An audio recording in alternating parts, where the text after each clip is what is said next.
السلام عليكم اخواتي. اليوم ندير لكم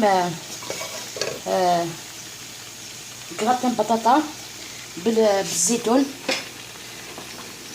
في الفوق، مرقه حمراء. هاي درت في القدره شويه زيت خليه يسخن هكذا. ندير له بصل، ندير له بصل خليه يتقلى.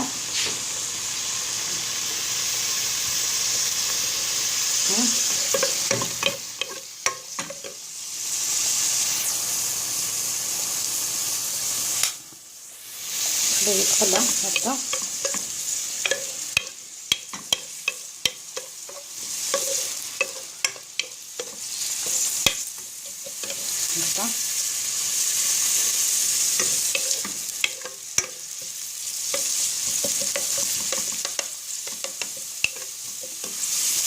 نزيدو هكذا شويه لحم هكذا مقطع صغير،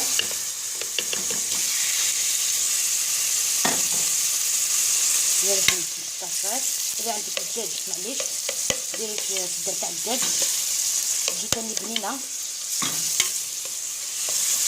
نديرو شويه ملح، ما تكثروش خاطر نديرو الزيتون. شويه فلفل اسود،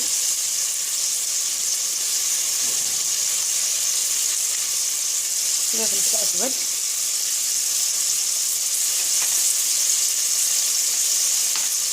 خليها هكذا تتقلى.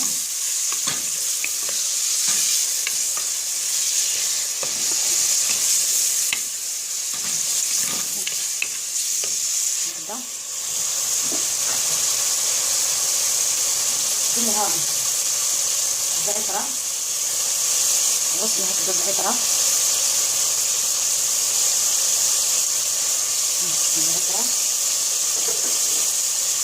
انا عندي هنا بطاطا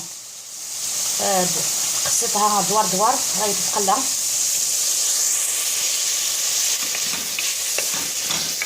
نخلي اللحم يتقلى هكذا.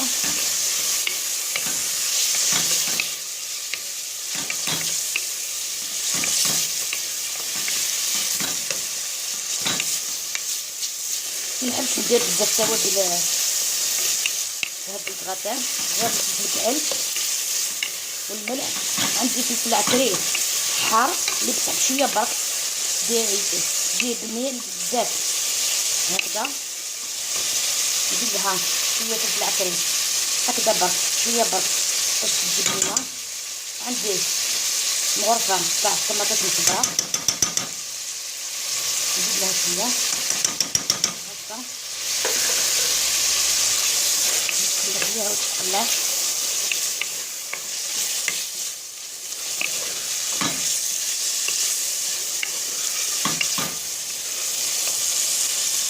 نمرقوها نخليوها تطيب.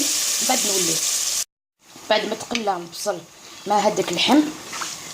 هاي كيفاش مرقتو بصح ما ديروش بزاف الماء، نديروش شويه الزيتون بعد ما غليتو 2 خطرات في الماء، درتلو شويه قارص هكذا. نغلق على الطنجره تاعي نخليه يطيب، ومن بعد نوليو نشوفوا الطريقه كيفاش نديروها في البلاط تاع الفور.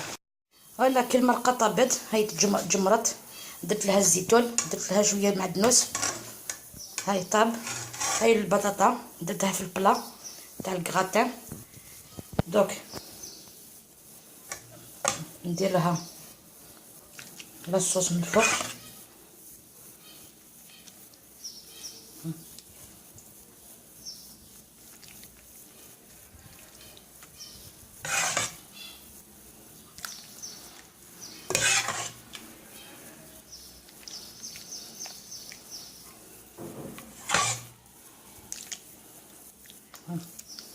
نخليه نديرو في الفور يتجمر، بعد نشوفوه في طبق تقديم.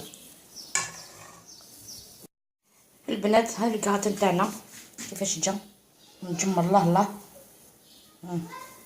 تجي بنين هكذا. مليحه حتى لرمضان. ندير لكم نقسم لكم شويه تشوفوا هكذا. ندير لكم شويه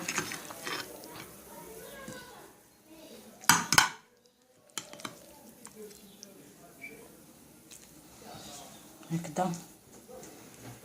هاوليك بالزيتون، درت له الزيتون قلت لكم من قبل نديروا له الزيتون. من بعد نخليوه المرقه شويه برك، ما نديروا لهاش بزاف الماء. هاوليك البطاطا كيفاش تجي بنينه. فوالا ان شاء الله يعجبكم. الى اللقاء في الوصفه القادمه ان شاء الله.